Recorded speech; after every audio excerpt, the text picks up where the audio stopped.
We're back here on the first team. DeLeone and Ryan Roberts giving you more summer scouting analysis. We're doing our first position ranking of the summer, that being offensive tackles. We did a couple scouting report episodes. We had a couple days that we were off, but we are back to give you our top 5 offensive tackles. Some really good talent at the top. A couple of guys that I think there might be some good disparity amongst who is in the back end of our top 5s. But Ryan, one thing I have noticed, I just want to bring up before we do get into this list, it feels as though there's not as much depth as I was hoping for. I think it kind of tails off just a little bit as we start to get into the back end of these top 5s, but still some pretty good starting caliber players that can contribute at the next level. Man, I was upset, Joe. There was a couple guys that nearly made the list that I couldn't get on the list. So I was even thinking about being a cheater and doing the 5A, 5B thing. But, we don't do that on this podcast. So I stopped. No, we do not. I'll say this, man. I'll say this.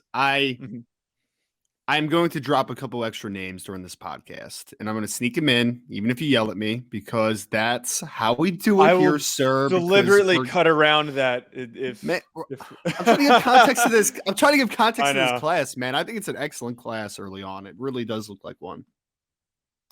Well, that is for sure. And I'm curious to see who ends up making your back end. And why don't you kick us off here, Ryan? Who is your number 5 offensive tackle for the 2024 class? J.C. Latham, offensive tackle, University of Alabama, is number 5 for me. I think talent-wise, Joe, you can make an argument that he might be a spot or two higher on this top 5. But I just have some reservations with him right now, man. Former 5-star recruit, listed 6'6", 335 pounds. I see all the tools that you would want in an offensive tackle at the next level. He's got length. He's got size. He has foot quickness. Anytime you have those 3, I can work with you. I can work with you because those are 3 of the most important things that you want to look for at the offensive tackle position. I just struggle with his consistent base. I think he plays on his heels a little bit too much, and I just don't think he's as proactive of initiating contact as he needs to be. I think he's a little bit more reactive than proactive right now. So the tools are there. He's only a 1-year starter at Alabama, which 1-year starter, he's going to, in theory, take a huge jump as a third-year player. And I think he will take a massive jump. I do. And if he does, he has all the makings of being a first-round caliber offensive tackle. I just am a little hesitant on him right now because I just think there's a lot of maturation that needs to happen right now. Before we continue on with this video, I just want to tell you folks about an exciting new partnership that we have with this channel with Underdog Fantasy. Ever since I joined, I've been having so much fun. There are so many different exciting games that make watching games during the offseason more exciting. I'm not the biggest basketball fan, but it has made it way more entertaining since I found Underdog Fantasy. And my favorite game to play so far, which I think you should try out, is Pick'em. It is so easy to play. Just pick higher or lower on your favorite player's stats, and you can win up to 20 times your money in a single night.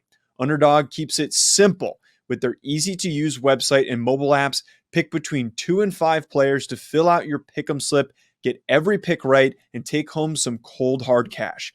Use code HACK, H-A-C-K, HACK, like the name of this channel. Use code HACK to get your first deposit doubled up to $100 by Underdog. Go sign up. You won't regret it. You're going to have a blast. Check out Underdog Fantasy.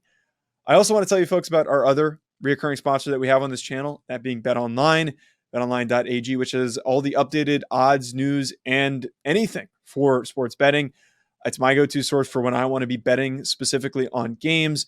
I love betting on college basketball or the NBA, especially, again, during the offseason. Always looking for more fun ways to be focused in on some of these other sports. It's betonline.ag and use promo code BELIEVE50. It's promo code BELIEVE50 to get 50% welcome bonus on your first deposit. BetOnline, where the game starts.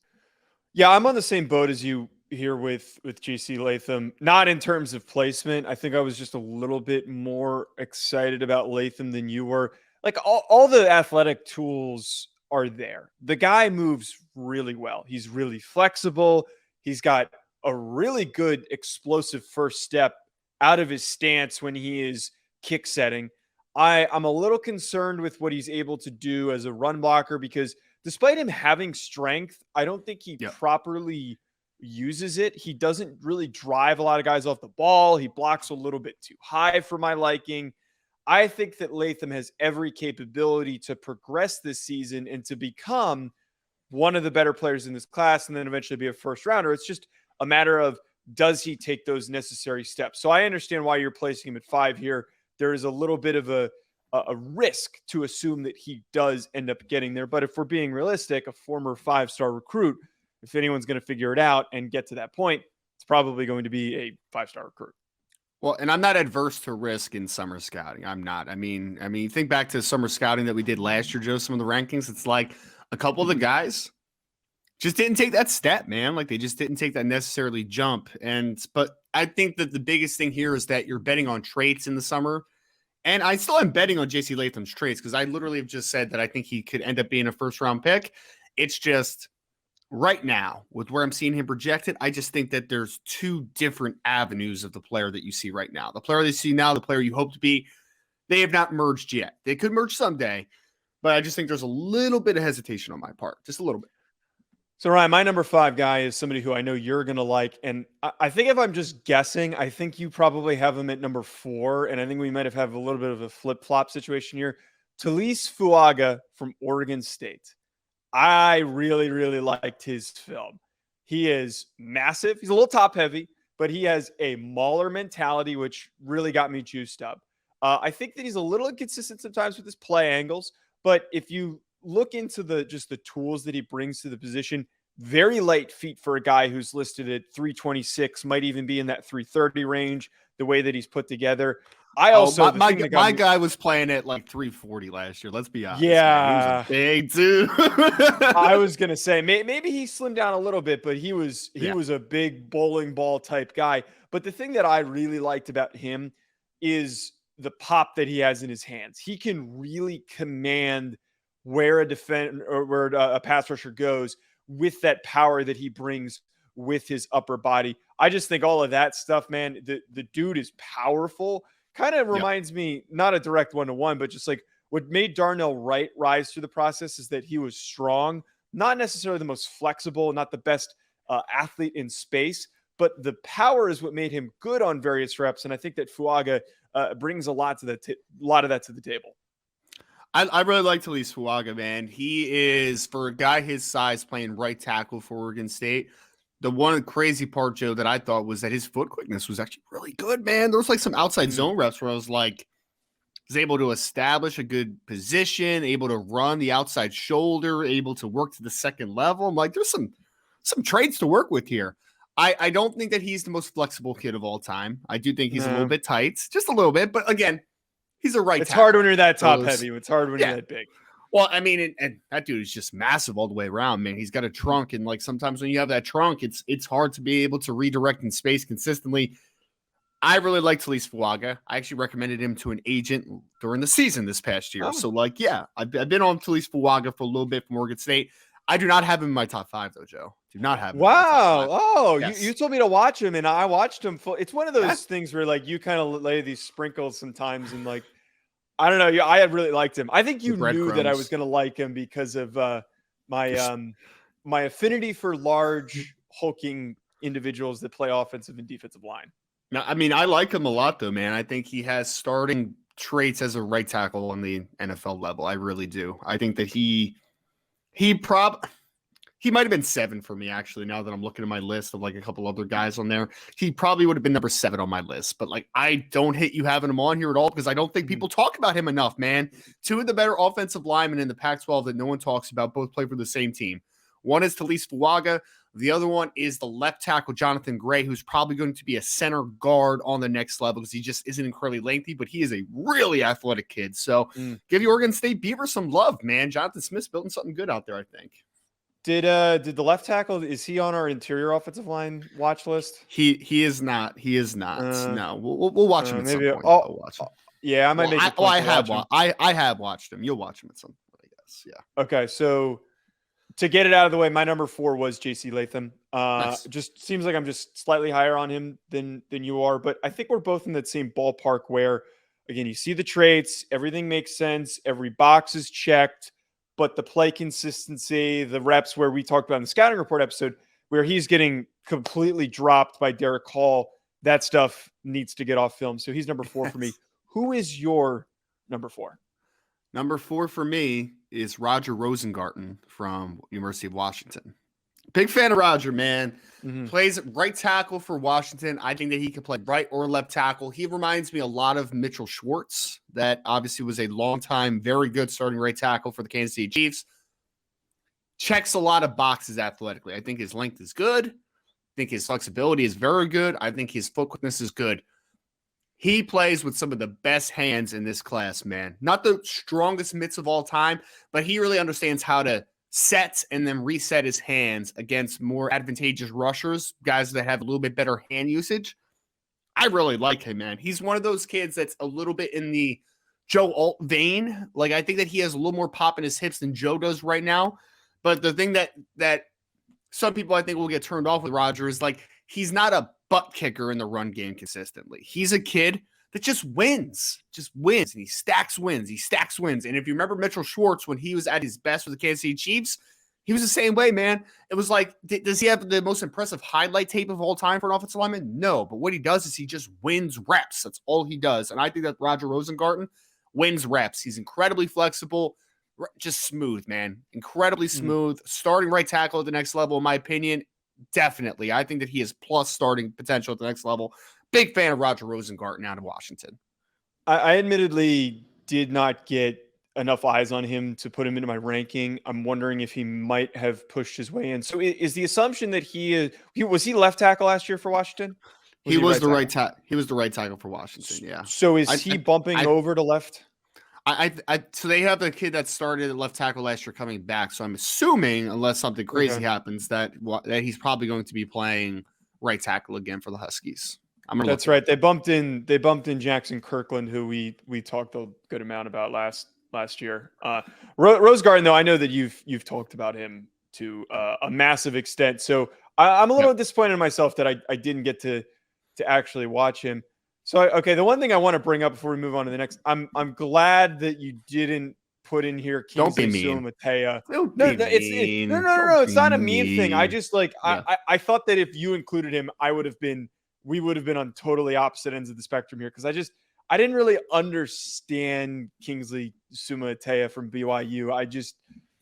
I don't know. I thought that there were a lot of issues with his game. We don't need to go do a deep dive on this. I thought he might have snuck in on your end. You don't like length and athleticism at offensive tackle. It's a thing. I mean, that's what Kingsley's got going on, man. He's talented, man. Yeah, but it's not like he's 6'8" long. He's 6'6". He's not 6'6", like 320 with length and can move. I mean, it's pretty good. Here's my only thing before I'm going to share my number 3 guy. So we are going into Kingsley right now. This is I just want to bring it up. I just want to bring it up because I know who the next 3 guys that you and I are going to talk about are. It's pretty obvious because we're very juiced up about talking about them on the scouting report episodes. But Suamataia, it's the same issue that I had with Blake Freeland, but I thought Blake Freeland was further along last summer when we talked about him. They're tall and they play too high, and it's hard for me to get behind a guy who doesn't play low. Like, that's just it bugs me.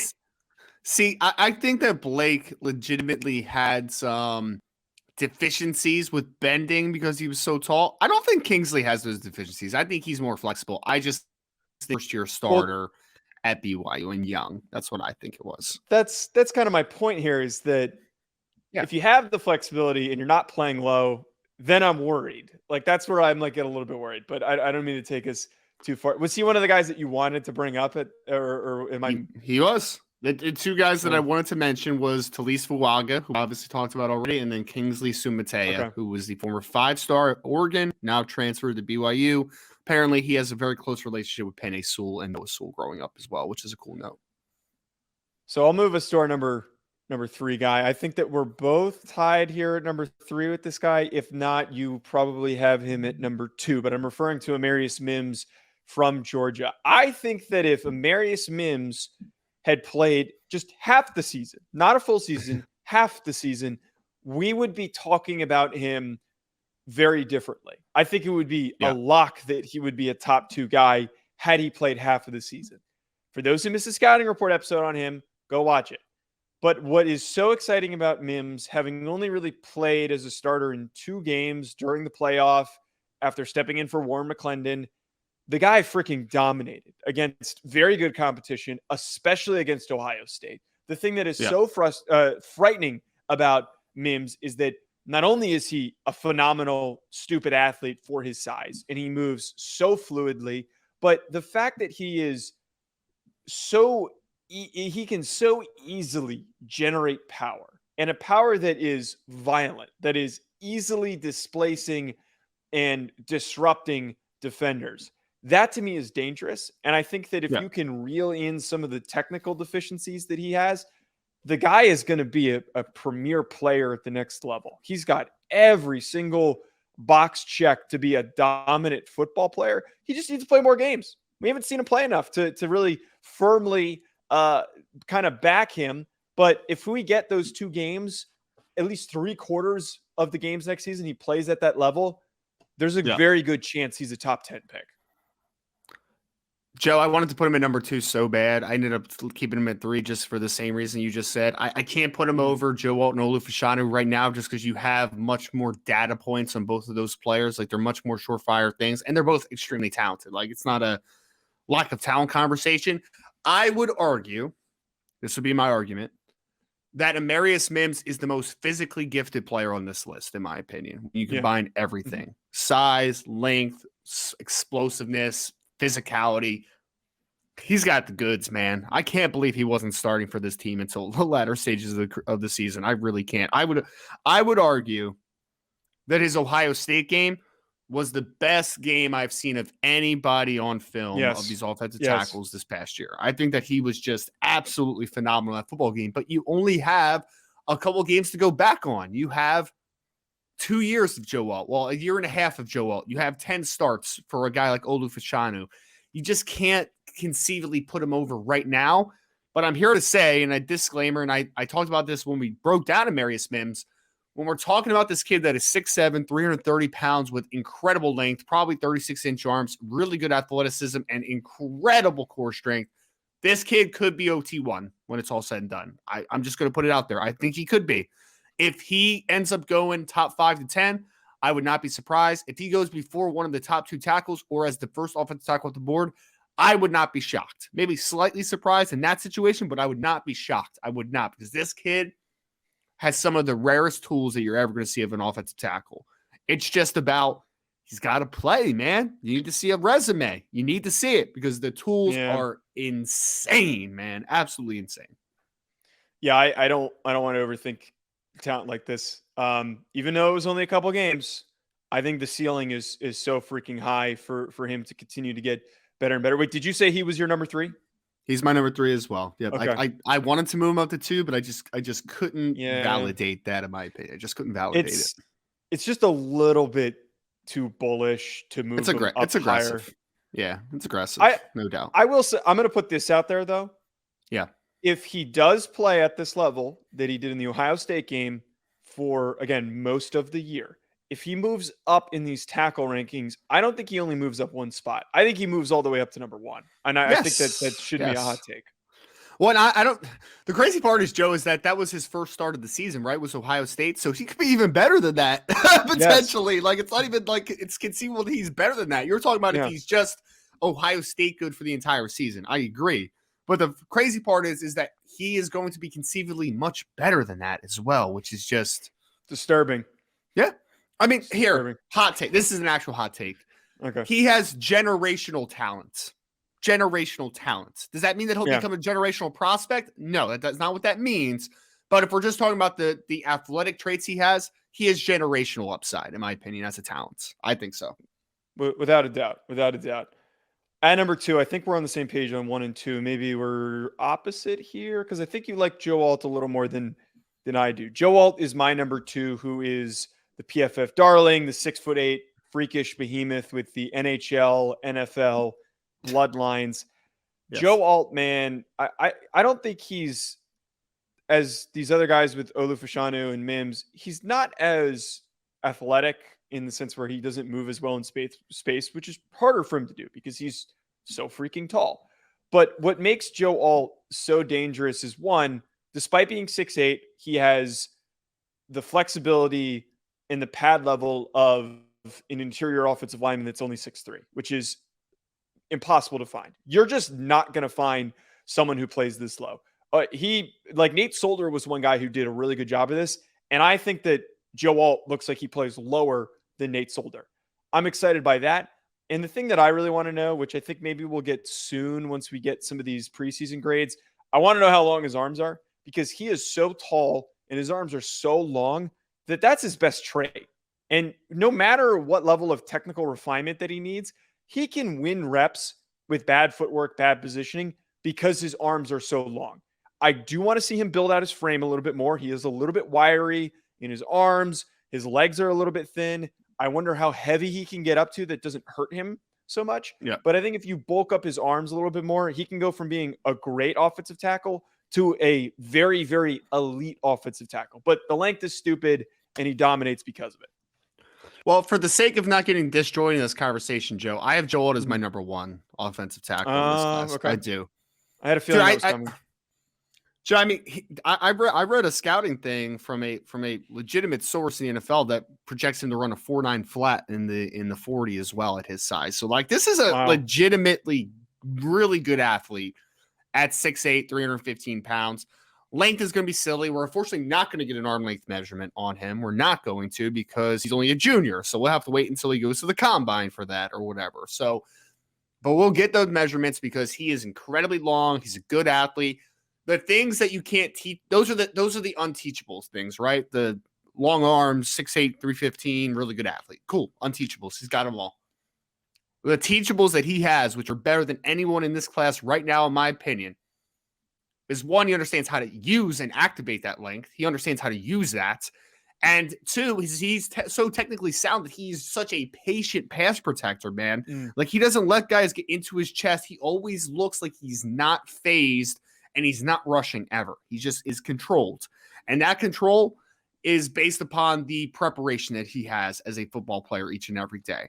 Watching film, lifting in the weight room, developing his craft with his offensive line coaches, both in Notre Dame, outside of Notre Dame, and his father, John Alt, who played in the NFL for 10 years. So I think that he has everything that you look for, man. I think he's an easy evaluation. I really do. Like, yes, is there power that he could add to his frame? 100%. No doubt about that. He can get stronger still. I don't think we've seen the best of Joe Alt, which is pretty crazy because his body is still developing, because he was a kid that was a 260-pound high school tight end. I mean, he's still growing into his frame. If he gets more of a power profile this year, then I think that he is a slam dunk top 5 to top 10 pick. And I think that he's going to be a starting left tackle in the NFL at worst for a conceivable amount of time, if not an all-pro. Like, I think he has that type of upside. So Joe Alt was my offensive tackle one, though. I'm a big fan of him, man. I'm a huge fan. I just think it's such an easy evaluation. Yeah, no, easy evaluation. And Olu Fashanu was also an easy evaluation, who is my guy, the Penn State offensive tackle. Yeah. He was an easy evaluation because had he declared, which he was capable of doing, he probably could have been ahead of Paris Johnson, which we said last week on this program. Would have been a conversation, if nothing else. A conversation. Yeah. Yeah, and I think that there are a lot of similarities that can be made between Fashanu and Paris Johnson's athleticism. I think why I like Fashanu where he's at right now more is that I see that Fashanu's comfortable with playing at that left tackle spot, whereas Paris Johnson was making that transition from guard to tackle. Not only is he comfortable, but the big thing for me is he's got the best flexibility out of all these guys. Like, he moves so fluidly. He redirects so easily. His footwork is light. It is easy. Those movement skills are hard to find. I don't think that his power is overwhelming. He's not like Amarius Mims. He's not going to completely blow dudes up, but he moves so well that I think that creates consistent reps, and why he's able to win on a consistent basis. Probably won't finish as the number one guy, but is still very likely going to be a first-round pick. Well, I think that for me, explosiveness, he also has great length, but his core strength is just what separates him as a prospect, in my opinion, man. There is Joe, it's tough for some guys to be able to sit down on power, man, and stall momentum, because they're working against some really talented pass rushers, especially in the Big Ten. I mean, he's seeing the Ohio States of the world, right? But you see him when he is able to get his base down, and really able to just sit down on that power, his core strength's ridiculous, man. He's got really strong hands, really strong core. He halts power rushers. He absolutely halts them. I think that there is still development that needs to happen for him. And he's a kid that we just talked about. Amarius Mims is like raw and for obvious reasons with playing time. I think we forget that Olu Fashanu has only started like 10 football games in his college career. It's not like he's played a ton of ball. So I think that there's still some things that needs to improve as far as angles and hand placement consistently. But if he figures it out, I mean, this kid is just going to be a DeBrickashaw Ferguson type of left tackle. Well, folks, that's going to be it from us on today's show. Make sure you drop a comment, your thoughts below at Joe DeLeone at Rising Draft. We'll be back with more